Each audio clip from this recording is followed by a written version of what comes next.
Hi and welcome back to week 2 of our Bo Bunny block class with our head over heels cards and bags.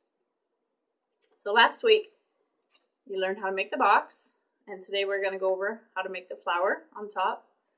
We did the bag, and we'll just quickly go over how to make an edging on the bag, and then show you a little bit of fussy cutting like this, some of the pieces like this. It's just fun to kind of make your own embellishments. And on the big pad you got with the 6x6, there's a fun page that has like the little letters. And on one of your big papers also have letters that you can cut out. So let's get started. So to make the flower that goes on top, I just took the Wildberry Red Flourish, and I grabbed a couple of floral punches. They don't need to be anything particular, just whatever you have. Just a couple different, little bit different sizes. And I just went ahead. Gotta stand up for this one. They're a little bit tough. And I just cut 2 of each shape.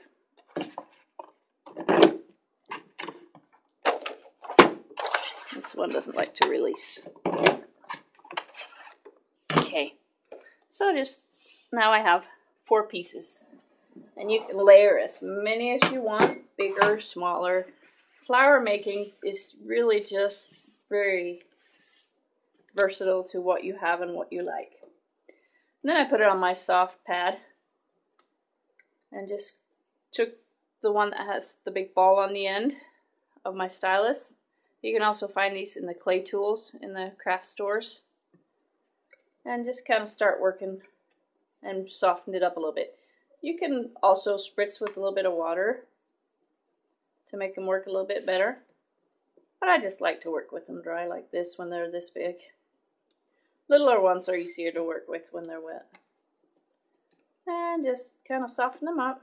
And you can kind of see how they start to bend upward and kind of take on the flower shape. And if you like to, you can ink the edges before you put them together. And then once you got them all done, you can just start putting glue in between. Just put a little bit of glue on the back. And try to stagger them so they don't, if you do them the same, they won't really show as a flower. So try to stagger them as best you can. And just keep layering however many you want to do. I just did 4 for the box. That seemed to be plenty. And then once you get them all glued and that, you can just start shaping the petals. Just sit and play with them a little bit. Some can go up, some can go down, some can be bent in the middle, just till you like how your flower looks. And on this particular one, I just took the buttons that came in your kit and layered them with the foam squares. The 3D foam squares. And then just put the buttons on top and put a little jewel in the middle. And that makes for a fun box topper. And before I put the flower down, I put a piece of ribbon, and it'll just make for an easy opener. But it doesn't have to have that because it already has a lip on the lid. And that's how you make a flower. Next, let me show you really quick on stamping, because you got a whole set of stamps in your kit. On something like this card, I wanted to kind of center the things in the middle. So I just took the back side of this paper before I glued it down and laid it so I could see where the holes were going to be. And then I just stamped on top. You don't have the I and the U in your kit. That I just hand drew those because I wanted it to be a little secret message that said I love you.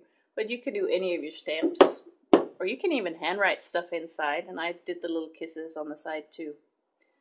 And for the fussy cutting, like I said, I took the pad that you got that had the small letters. And the paper, one of the big papers, the 12x12 papers you got, has the really big envelopes that are super cute too. And that's what I put on the bag. I put one of the big ones on there. I just cut a couple scalloped circles and pop dotted the letter on top. And on the other side of this paper, there's lots of other fun things that you can cut out too. This one I did on the envelope, if you can see right here, that one, and this piece is this piece. And then just a few buttons and jewels, and I put a little ribbon around it. For the edge of this one, I took a piece of paper, if you can see, and I just scored it in half so it'll fold over the edge, because the bags have raw edges. The raw edges that kind of look like this, I wanted to cover them up a little bit. And you can use just your scissors that have like a scalp, or any kind of scissor that has a decorative edge. For this particular one, I just used an edge die or an edge punch and just punched all along the edge of the paper, and that just makes for a cute edge on the bag. Punched a couple of holes all the way through, put my ribbon through, and just tied a cute little knot, and that holds the bag closed so you don't have to staple it or glue it.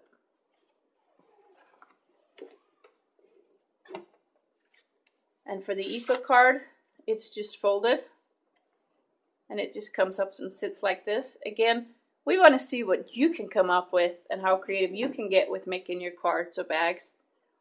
Remember, all you have to do is make one of the boxes, one of the bags,